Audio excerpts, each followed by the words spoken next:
When Apple first announced that they're not going with Intel anymore and they've developed their own chip, the Apple M1 Silicon, I didn't realize how big of a deal it was going to be and how much of a game changer it was going to be for creators. But after doing a bit more research and seeing some comparisons between that and other systems, I decided to surprise Alli with a new M1 MacBook Pro. I realized quickly that she was going to completely stop using her PC, which is a higher-end custom PC desktop. You know, it's a big, bulky, loud system, and this new M1 MacBook Pro is completely silent, it's super powerful, and she literally loves it and uses it all the time. So that's when it really clicked for me. So in this video, we'll discuss all the reasons why I think this is such a game changer.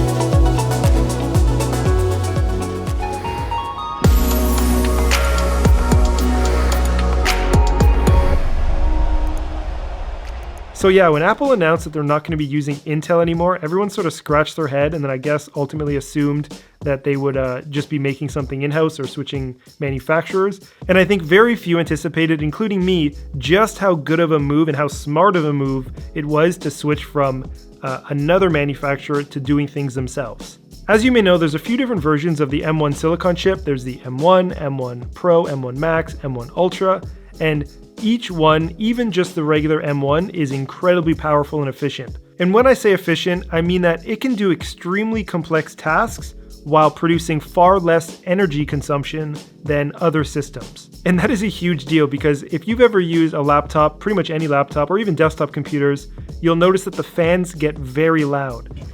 Way too loud.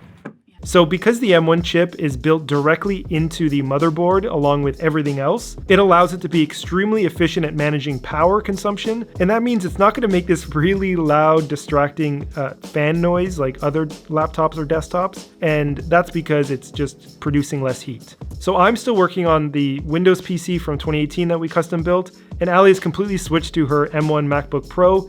She has the M1 Max. She says it does everything that the PC did and more. The playback, the exporting, the convenience and portability, everything is just better about it, so she really doesn't even turn on her PC anymore. And I gotta admit, I'm definitely jealous of her M1 Mac because I can see every single day how much time she saves compared to me working still on my PC. Eventually, I'll probably buy the M1 Ultra Mac Studio, which looks amazing and it's getting amazing reviews, but I'm kind of hoping they release the M1 Ultra in the MacBook Pro. That would be ideal because you'd get the speed of the Mac Studio with the portability of a laptop. Similarly to how it doesn't overheat and cause this really loud fan noise, the RAM is also built right into the motherboard, which means 16 gigabytes unified on the Mac system acts more like 32 gigabytes on other systems. If you're used to working with 32 gigs of memory, 16 may not seem like enough, but it actually is on these M1 MacBook Pros. You may have worked on a big editing project where your computer is running at full power,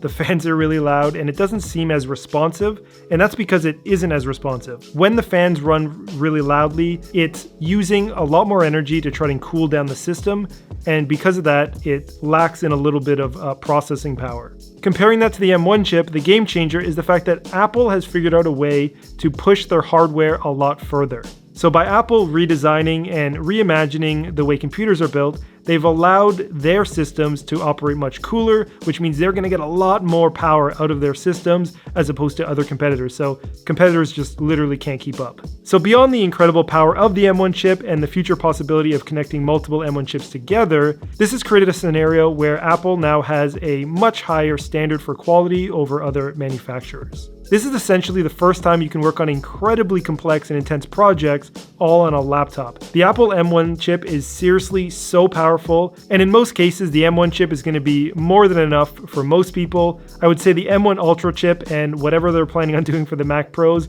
is completely overkill. I mean, even for really intense 3D work, it gives you a ridiculous amount of power. I think what we'll find over the coming months is a lot of video creators or photographers, videographers, or in general creators will switch from a Windows PC to Mac, or people will simply just double down on the Macs they own and buy the M1.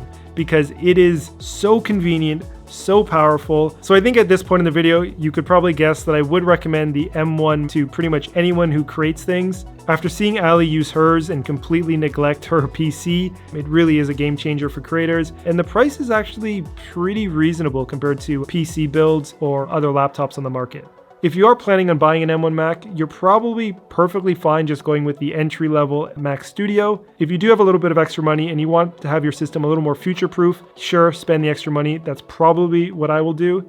But again, just the basic M1 in either the MacBook Pro or the Mac Studio is completely overkill for most tasks that you will do.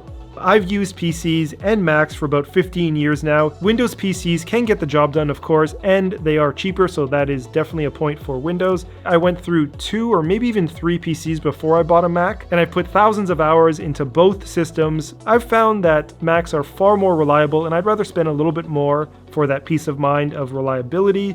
I find Windows PCs, the hardware tends to be a lot more plastic, whereas on Apple, you get a lot more metal or at least more durable plastics. I actually have a friend who their normal habit every day was they'd get home, they'd take off their backpack and sort of toss it to the ground. And one day they came home after about a week of owning a MacBook Pro, they took off their backpack, forgot that the MacBook Pro was in it, threw it onto the ground like they normally would, heard the thud, said, ran over, picked it up, and everything was fine. So if I compare that to the Windows PC laptop that I used during film college to do my editing, if I would have dropped that, I can pretty much guarantee that functionally it would not be working. In all honesty, I don't even know where my first 2 PC desktops are, or even my Windows PC laptop. Probably in some like landfill now. But anyway, at some point something failed or something broke and they stopped working, so I had to upgrade. I still have my early 2008 MacBook Pro Tower. It works exactly the same as when I bought it. Now, of course, it is slow, but again, it still works to this day. And second to that, in 2013, I bought a 2013 MacBook Pro, but everything still works on it. It's more of my like converting computer. I'll just use it if I need to convert a file, or if I need to do emails or Zoom calls with clients, or play anything on the projector. So again, every Mac I've owned still works to this day and I still own it, whereas every PC except for the one that we built in 2018 doesn't exist anymore. So that's it for this video on my thoughts on the M1 Macs. They are incredible, very powerful, very efficient, and if you have a MacBook Pro, it's incredibly convenient. I would not recommend any other computer. I'm even seeing online that creators that have used PCs their whole life that are now switching to the Mac Pro and using that exclusively. Alright, so I hope you liked this video. If you liked it, give it a thumbs up and subscribe to see more videos from us in the future. We have over 100 filmmaking tutorials on the channel that you can learn from. We release about 1 video a week. And if you're interested in any of the equipment we use to make these videos or the music we use in the edits, I'll leave the links in the description. Thanks so much for watching, and we'll see you next time.